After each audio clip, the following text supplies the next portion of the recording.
This week on the AM show, we'll be bringing you stories on the state of Ghana's emergency system. Today, the first of a four-part series focuses on the system Ghana is running and the fact that our failure to replace the current emergency fleet is leading to more preventable deaths. Martha Krentzel-Aqua scrutinizes Ghana's emergency system in a feature titled Emergency Exits.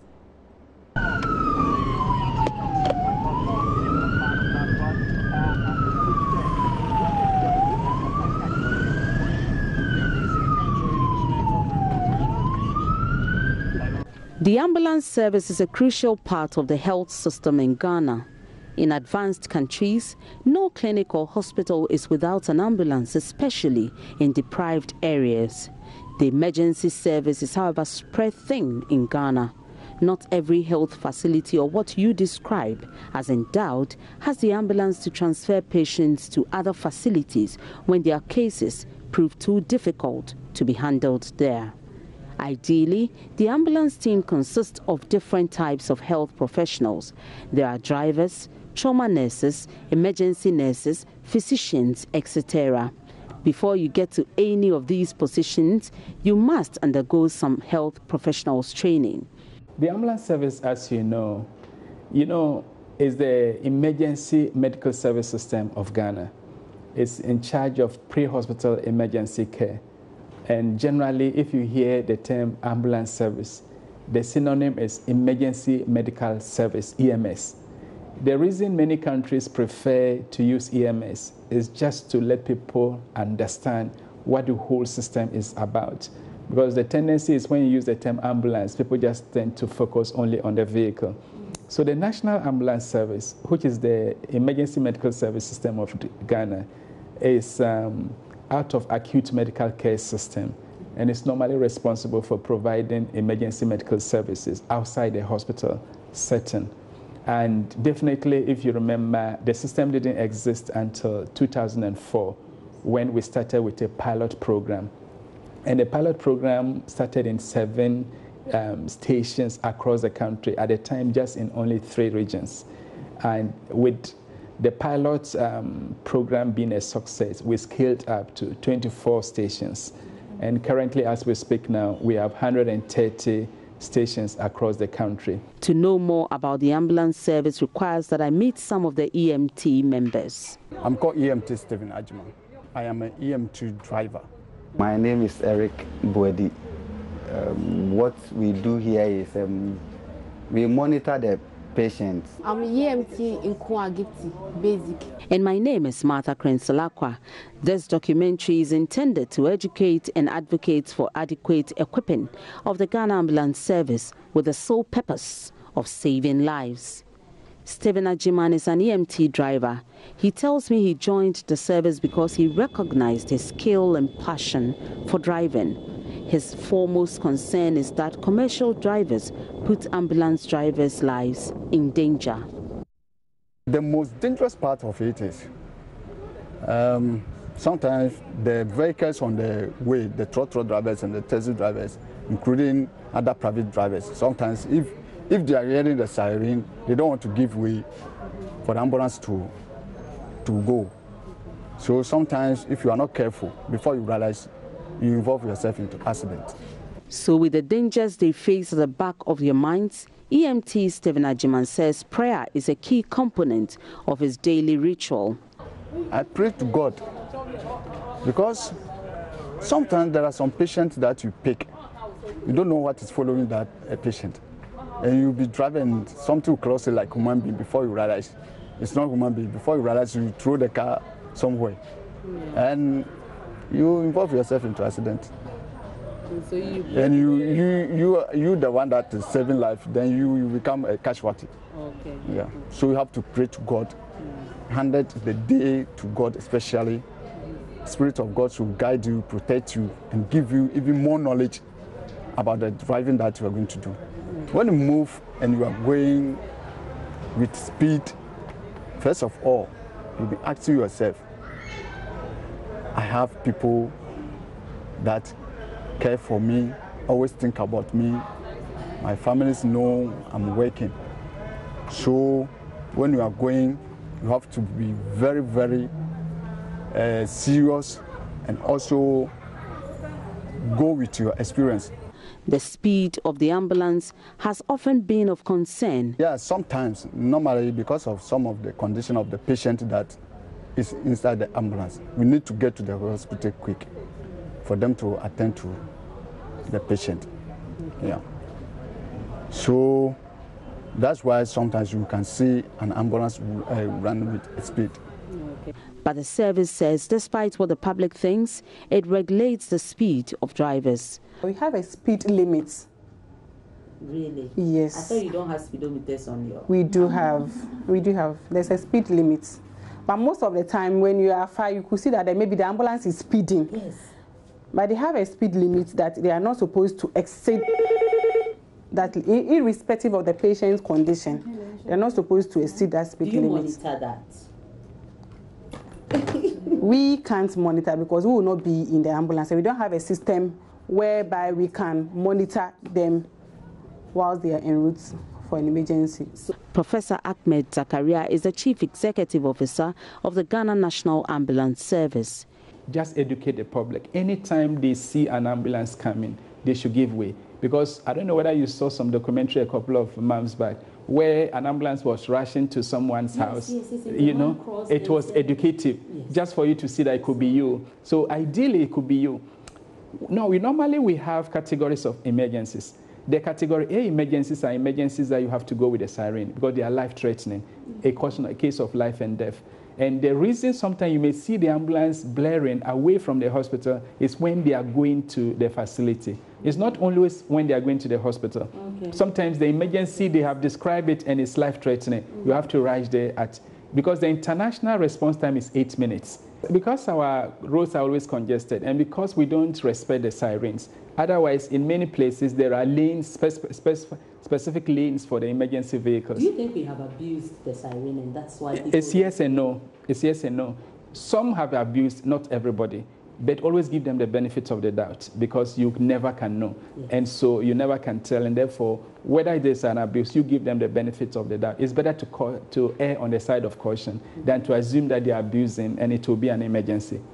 Due to what has become the public perception that EMT drivers abuse the siren, many ignore their genuine calls for space. This ambulance driver, who prefers to remain anonymous, just brought a woman in labor to the Greater Accra Regional Hospital. He receives another call back to Medina because there is another emergency that needs to be transferred. To put our responsiveness to test, we decided to trail the driver.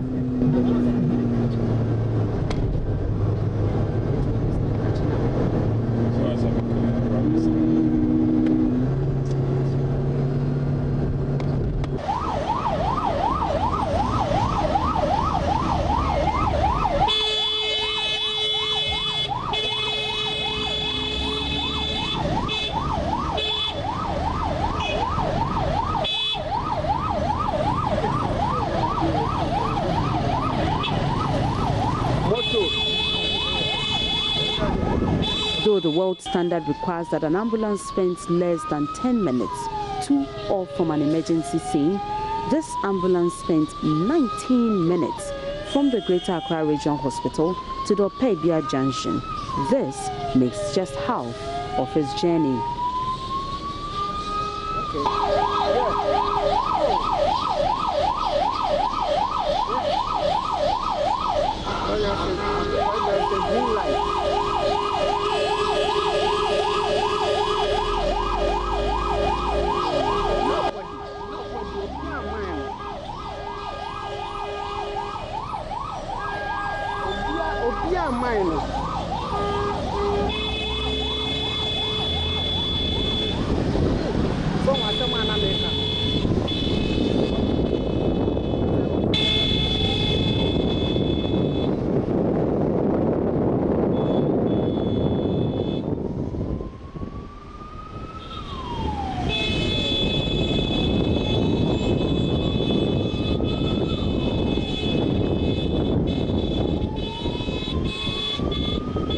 We had another call to go for another emergency.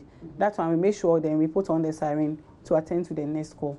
But if there's no patient and we are not going for an emergency, we don't use the siren. Not to use the siren. At least so people can get used to it. Yeah. So sometimes you see that the drivers and the other bystanders, they will tell you, "Mufa jantum." Then we explain it to them. They will be in him for them to understand. So the next time that same person is standing somewhere and then they see that the siren is on, anyway, there's a third person, second person talking about obi enum. Oh, maybe I'm going to obi. Into normal son. Too many emergency cases do not get the opportunity to be transferred in an ambulance as the fleet is inadequate to meet the needs of those who perhaps need it most.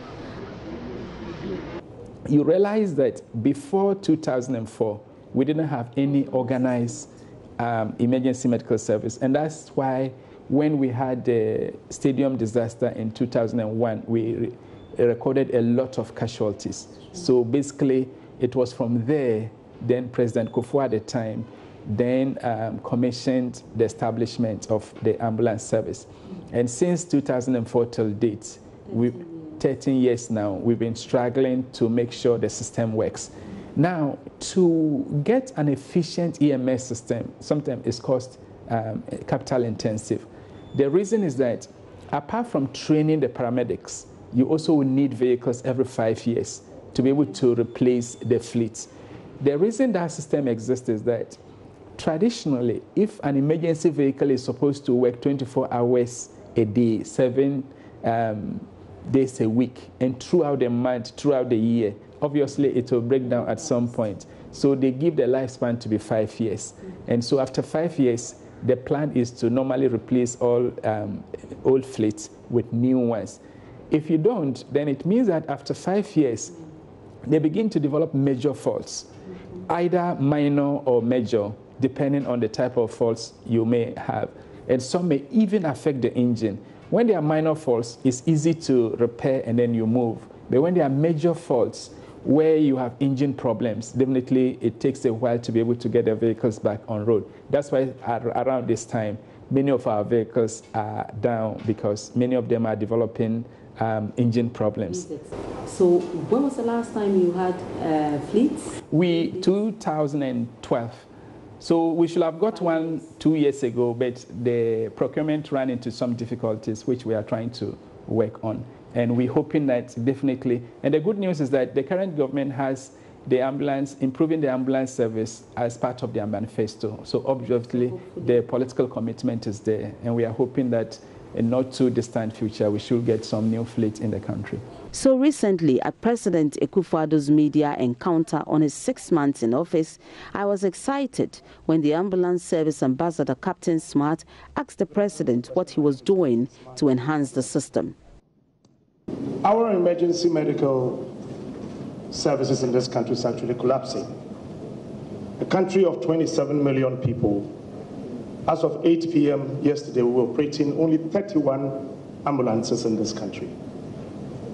By statistics, we are losing over 3,000 lives every year for the lack of ambulances, with about 662 innocent pregnant women also losing their lives. Mr. President, my question is, what's your administration doing for a country like Ghana to procure more ambulances to save the ordinary Ghanaian who voted for you? The ambulances and the state of our emergency health care, I think it tells you about the nature of my inheritance. Yes, to see how very bad the cupboard was and how very run down the public services in our country are. We're having to deal with all of this thing, improving revenue generation so that we can be more self-sufficient, bringing greater efficiency into the manner in which we deal with our public finances. There's a whole array of things that we have to coordinate together, which will result in us being able to improve public services in our country. What am I doing? That's why I'm here, is to try and correct the situation about those who decided to put their confidence in me and voting for me. But I was disappointed. Why? Because I expected the president to say something more, to give hope that he will tackle that issue with some sense of urgency. Due to this inadequacy of ambulances, many stations have been collapsed, leaving a few to cover the country. Okay, so that's not all. If you did enjoy this piece, it's actually one of 4 produced by Martha Krenzel Aqua, where she scrutinizes Ghana's emergency system. It's a feature titled Emergency Exit. So we've got the follow-up tomorrow. We're doing it till Friday. We'll have a full conversation in the studio on the back of that. We'd love to hear if you have any emergency experiences. One of the things Maxwell is doing for us, for instance, with regards to the fire services, to find out really how many times have I not asked if we all know the emergency numbers, but it's not something that sticks, does it? So watch out for the second part of this feature. We'll do the 3rd Wednesday, and then today's Tuesday, Wednesday, Thursday, Friday. So we'll finish off on Friday. But thanks, Martha, for this piece. Love it, love it, love it. Let's hear your emergency experience as well, and then we will share it.